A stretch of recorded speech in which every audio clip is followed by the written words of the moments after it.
किसी भी समाज को काबू में रखने के लिए सबसे ताकतवर हथियार क्या हो सकता है? बंदूकें या फिर विचार? आज हम Interstellar crash war of the controlled mind नाम की एक कहानी के जरिए इसी सवाल की गहराइयों में उतरेंगे। तो जो कहानी आज हम देख रहे हैं ये हमें एक ऐसे भविष्य में ले जाती है जहां कोई युद्ध नहीं है, कोई बीमारी नहीं है। बिल्कुल। और हमारा जो मुख्य किरदार है मैक्स, वो एक युवा खोजी है।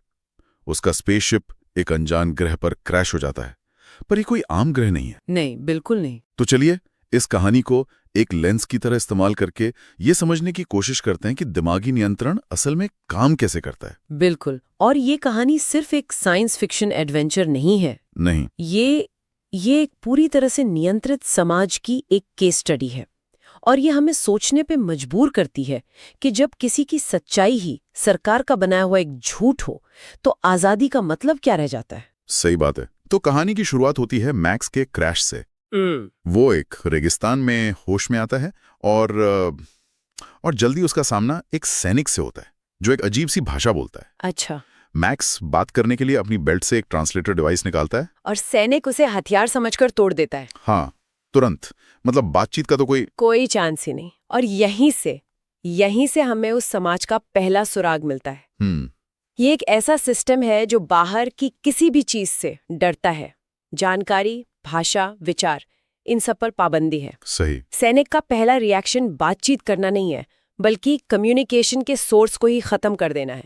ये दिखाता है कि ये समाज कितना बंद और शक्की है। मैक्स को गिरफ्तार करके एक शहर ले जाया जाता है और ये शहर दिखने में तो पृथ्वी जैसा है, पर इसका माहौल बहुत अजीब है, डरावना। हाँ, हर तरफ सैनिक, ड्रोन और हर कुछ किलोमीटर पर लगे हुए वो अजीब से टावर।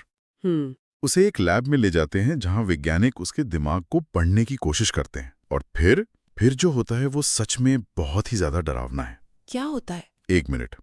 मतलब पूरा शहर, चाहे कोई कुछ भी कर रहा हो, अचानक एक साथ एक ही समय पर एक देशभक्ति गीत गाने लगता है। एक साथ? ये सुनने में कितना अजीब लगता है, जैसे सब इंसान नहीं रोबोट हों। ये उस समाज के नियंत्रण का सबसे साफ उदाहरण है। ये देशभक्ति नहीं है, ये एक थोपा हुआ व्यवहार है। हाँ। ऐसा लग रहा था जैसे किसी ने कोई बटन दबाया हो और सबने एक साथ वो काम करना शुरू कर दिया हो। बिल्कुल।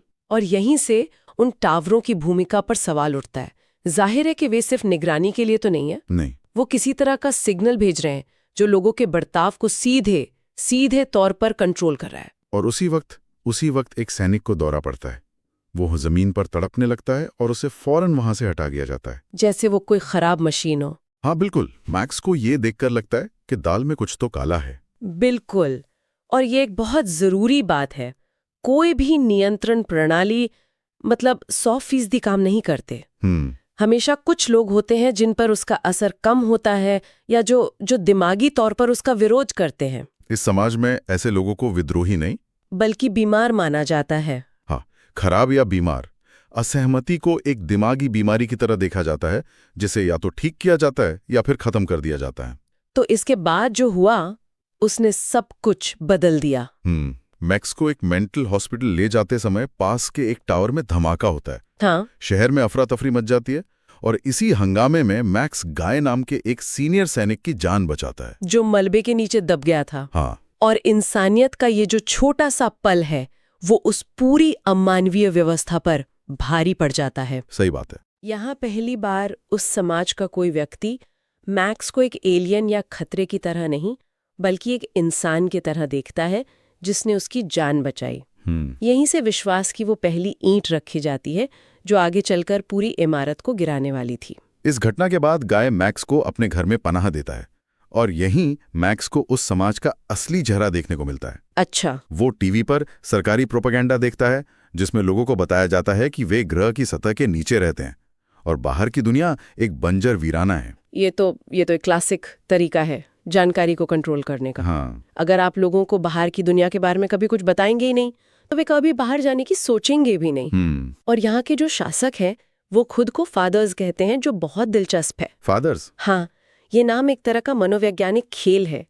ये दिखाता है कि वो सिर्फ शासक नहीं है बल्कि देखभाल करने वाले हैं और जनता उनकी संतान है जिसे सुरक्षा की जरूरत है। अच्छा, ये तानाशाही को जायज ठहराने का एक बहुत पुराना तरीका है। लेकिन मेरा एक सवाल है, लोग इस पर आंख बंद करके विश्वास कैसे कर लेते हैं? मतलब क्या कोई भी सवाल नहीं करता? जब आप एक ऐसी दुनिया में पैदा होते हैं जहां आपको बचपन से एक ही कहानी सुनाई जाती है, तो वही आपकी सच्चाई बन जाती है ना। सवाल तब उठता है जब आपके सामने कोई दूसरी कहानी या कोई सबूत आए। फादर्स ने ये सुनिश्चित किया है कि लोगों तक कोई दूसरी जानकारी पहुंचे ही नहीं। मतलब उनका पूरा समाज एक इको चैम्बर की तरह है। बिल्कुल, जहां सिर्फ सरकार की आवाज गूंजती है। इसी समाज को और समझने के लिए गाय के कहने पर मैक्स सेना में भर्ती हो जाता है। मुझे ये थोड़ा अजीब लगा। जिस सिस्टम पर उसे शक है वो उसी का हिस्सा क्यों बन रहा है? ये एक बहुत अच्छा सवाल है। इसके दो पहलू हो सकते हैं। एक तो ये कि वो एक अंदर का आदमी बनना चाहता था। एक और नजरिए से देखती हूँ। क्या? ये उसकी मजबूरी भी हो सकती थी। एक बाहरी व्यक्ति के तौर पर सिस्टम का हिस्सा बनकर घुल मिल जाना ही जिंदा रहने का एकमात्र तरीका था। अच्छा, तो एक सर्वाइवल मैकेनिज्म। हाँ, एक रणनीतिक कदम से ज्यादा एक सर्वाइवल मैकेनिज्म। ट्रेनिंग के बाद उसे उसके पहले मिशन पर भेजा जाता है, विद्रोहियों के एक अड्डे पर हमला करने के लिए। सरकार ने विद्रोहियों की छवि ऐसे राक्षसों की तरह बनाई थी जो समाज के दुश्मन हैं। लेकिन जब मैक्स वहां पहुंचता है तो उसके होश उड़ जाते हैं। क्या देखता है वो? वह देखता है कि जिन्हें विद्रोही कहा जा रहा है वे कोई राक्षस नहीं है, बल्कि आम डरे हुए लोग हैं। औरतें, बच्चे, बूढ़े। हाँ, और सैनिक उन पर जानवरों की तरह जुल्म करते हैं। ये देखकर मैक्स उन्हें मारने से इनकार कर देता है और अपनी बंदूक फेंक देता है। और यही उसका नैतिक संकट है, उसका ब्रेकिंग पॉइंट। बिल्कुल, उसे जो बताया गया था और जो वो अपनी आंखों से देख रहा था, उसमें जमीन आसमान का फर्क था। और फिर वो उस क्रूरता का गवाह बनता है। वो गैस सूट वाला सीन। हाँ, जिसमें एक विद्रोही को गैस सूट में डालकर तड़पा कर जला दिया जाता है। बिल्कुल। ये सिर्फ एक हत्या नहीं थी। नहीं, ये दूसरों के लिए एक मिसाल थी कि विरोध करने का अंजाम क्या होगा। यहीं पर मैक्स समझ जाता है कि वो एक क्रूर व्यवस्था का हिस्सा बन गया है। उसके इस इनकार से फादर्स को मुखिया नाराज हो जाता है। वो मैक्स की वफादारी परखने के लिए उसे 2 और विद्रोहियों को मारने का आदेश देता है। लेकिन वो उन्हें मारता नहीं है। नहीं, वो उन्हें जंगल में ले जाकर चुपके से आजाद कर देता है और वापस आके कहता है कि वो सीना छोड़ना चाहता है। और ये सुनकर तो मुखिया का गुस्सा। वो आग बबूला हो जाता है और मैक्स को कई गोलियां मार देता है। और यहीं पर लगा कि कहानी खत्म, लेकिन ऐसा हुआ नहीं, है ना? बिल्कुल नहीं। असल में यहीं से कहानी का सबसे बड़ा राज खुलना शुरू होता है। मैक्स को मरा हुआ समझकर वहीं छोड़ दिया जाता है, लेकिन जब विद्रोही उसकी लाश को दफनाने के लिए आते हैं तो वे हैरान रह जाते हैं। वो जिंदा था? न सिर्फ जिंदा था, बल्कि उसके सारे घाव अविश्वसनीय तेजी से भर रहे थे। अच्छा। यही हमें पता चलता है कि मैक्स कोई आम इंसान नहीं है और उसकी ये खासियत उसे विद्रोहियों के लिए उम्मीद के किरण बना देती है। विद्रोहियों से अपने ठिकाने पर ले जाते हैं और उसे उस ग्रह की पूरी और भयावह सच्चाई बताते हैं। और सच्चाई ये है कि वो टावर सुरक्षा के लिए नहीं है। हाँ, उनसे ऐसे सिग्नल निकलते हैं जो लोगों के दिमाग को कंट्रोल करते हैं, और उनसे दिन में 2 बार वो देशभक्ति के गीत गवाते हैं। ये तो जॉर्ज ऑरवेल के 1984 जैसा लग रहा है। ये उससे भी एक कदम आगे है। ऑरवेल ने न्यूज स्पीक की बात की थी, जहां भाषा को सीमित करके विचारों को नियंत्रित किया जाता है।